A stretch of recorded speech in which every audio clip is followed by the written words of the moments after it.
Assalomu alaykum hurmatli podpishchilarimiz, musofirda yurgan aka-uka, opa-singillarimiz. Bugungi videoroligimiz Qoraqalpog'iston Respublikasi 4 tumani 4 istirohat bog'ida joylashgan shu do'konimiz sotiladigan do'stlar. Do'konni razmerining adresini keladigan bo'lsak, razmerlarni bindinasini 7 metr bo'ladi, bindinasini 13 metr bo'ladi do'stlar. Ishkindan tarishotga 8 metr yer, bedanan bemalol foydalansangiz bo'ladi. Yuqori tarafdan navigatsiya turib, stol kursilarni qo'yib bemalol foydalansangiz bo'ladi. Bu taraflaridan ham foydalansangiz bo'ladi. Bu ham yerlari bor do'stlar. Bu tarafida yerlar namozni ko'rsatib o'tamiz. Videodan uzoqlashmay turing. Videoning oxirida nerdan kelib kelish kerakligini, adreslarni bir qator tushuntirib o'tamiz do'stlar. Yo'tdoqlarimiz deb bu taraflaridan ham foydalansangiz bo'ladi. Arka tarafından ham bemalol foydalansangiz, arka tarafdan ishlatsangiz bo'ladi do'stlar. Kimlarkim shu istirohat bog'idan do'kon olaman, shundan do'kon ochaman deb yurgan og'alarimiz bo'ladigan bo'lsa, ekranda telefon nomerlarini qoldiramiz. Bemalol bog'lansangiz, chiroyli narxlarda kelishtirib beradilar.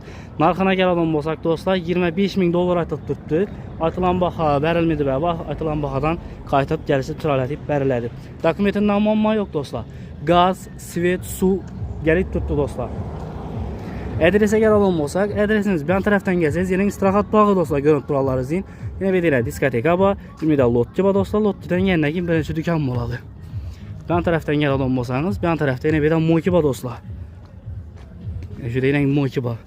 Doğrudan mo'kidan kelsangiz, yana shu birinchi do'kon bo'ladi do'stlar. Hozir bu tarafdan kelish kerakligini ham ko'rsatib o'tamiz.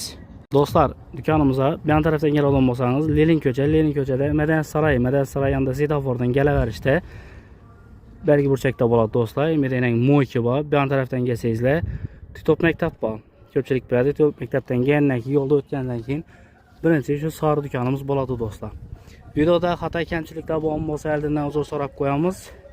Kanalda yangi bo'lsangiz obuna bo'lib qo'yishni unutmang.